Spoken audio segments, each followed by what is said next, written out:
Hi, it's Angie with News OK. When the Academy gives awards, it's for the best of the best. And there are many aspects awarded on Oscar night. But the art isn't just on the silver screen. Oscar night fashion is art in and of itself. So to help us decide Oscar Fabulous from the Oscar Faux Pas, fashion designer Kayne Gillaspie is with us today. He is known for being a top finalist on season 3 of Project Runway. Kayne knows what to look for. He also has his own evening wear line named Jonathan Kayne. Thanks so much for joining us. My pleasure. Thank you for having me, sweetie. Yes, of course. All right, we've got to start with the best of the best. What do you think? Oh my goodness. I do have to say, even though she was only featured in the red carpet segment, I thought Miley Cyrus's gown was just divine. Really beautiful with the glamorous ball gown. With more ball gowns, Sarah Jessica Parker and Penelope Cruz, which Penelope Cruz was in a 60-year-old Balmain gown. I know, I heard that. That's amazing. Amazing that the gown still looked like that. She was saving it for the perfect night, and she won, so it was the perfect night. Oh my gosh, it's just, that's truly a Cinderella story. I know it. I did think that Anne Hathaway looked smashing. It was almost a little mermaidy, something, waterfall, something. Yeah, it was almost like a mermaid. I mean, it was. It was an Armani Privé gown, and just the encrusted beads and sequin on that were really, really beautiful. Beads are back in for sure. I know. Even with more beads in the same similar kind of geometric shapes. Tina Fey looked gorgeous. There were the color palette was very neutral, and I hate to use the word bland, but I felt a little bland. But still, everyone looked amazing in it. I just wanted a little more splash. Did you also notice I saw a lot of big gowns? Oh my goodness. Sarah Jessica Parker, it was different. For me, the whole show was all about grandeur, old Hollywood. And just seeing like the ball gowns with Sarah Jessica Parker and Natalie Portman had a flowy chiffon and Alicia Keys, and like so many of the gowns just brought back that old Hollywood glamour. And that's what I loved. Yeah. Anybody disappoint you? What were some eyesores? Oh my goodness, and it's one of those things where, being the queen of Devil Wears Prada, I thought that Meryl Streep would have really pulled something out that made us like our jaws drop. Right. And I thought that the drape and everything of the silk gown that she wore was beautiful and very age appropriate and classic, but the color with the taupe kind of silk and even her daughter's gown was very matching in the neutral kind of tones. Although I loved her daughter's gown. Her daughter's gown was pretty. And the fit of it was sensational. Yeah. It was good. Very simple and kind of like just, I hate to use the word just muddy kind of color, but it was like a taupey brown. She pulled it off with her skin tone. She did. Yeah. It was beautiful. I just expected from Meryl something a little more. Yeah. You know what I mean? Because since she was a little bit more conservative with the style, I wish that she would have pushed the envelope with the color a little bit more. I know it. Yeah. I know it. So yeah, there wasn't much color. I guess we saw.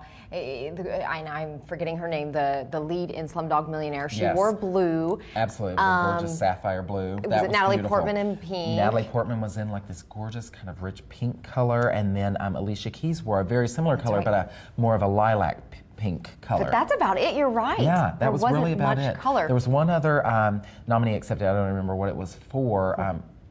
I think short film that was in a vivid red dress. Oh, yes. But other than that, that was really pretty much it. I know. I wonder if recession, the economy, if that at all played into it. You know what? That does play into a lot of fashion. Is the colors tend to get a little less fun and party atmosphere, and a little bit more drab and reserved. Right. But overall, at least the designs and the fit and everything was still glamorous and fabulous. Definitely. Okay. So what about on the men's side? Was there anything? Were there any guys who just struck you that you thought, that's fabulous, that was great? The two men that really struck me, I would have to say, were John Legend in the rich chocolate brown tux. I thought that was beautiful.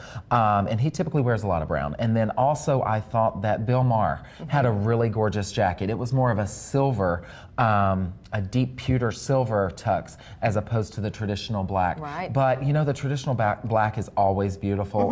There was someone that I thought that had a really gorgeous crisp collar, but I don't remember who it was. Okay. It was beautiful. It was a beautiful tux, but I don't remember. What do you think about Mickey Rourke?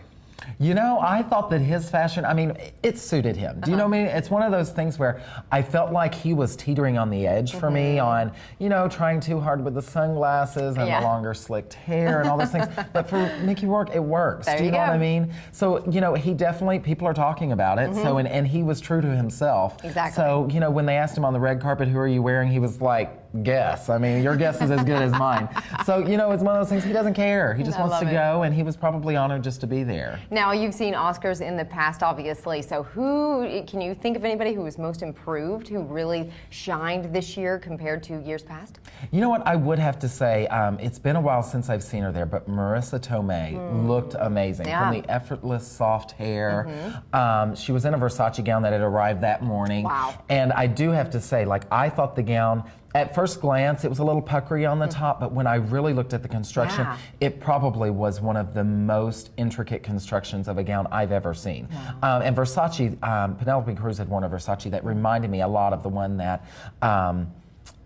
Marissa had worn this year, but it was beautiful. I mean, just striking silhouette. It was pretty big as well, though. It was big. I mean, it was a mermaid style, but all of the overlapping geometric pieces were just incredible. I know it. She looked gorgeous, She did. definitely.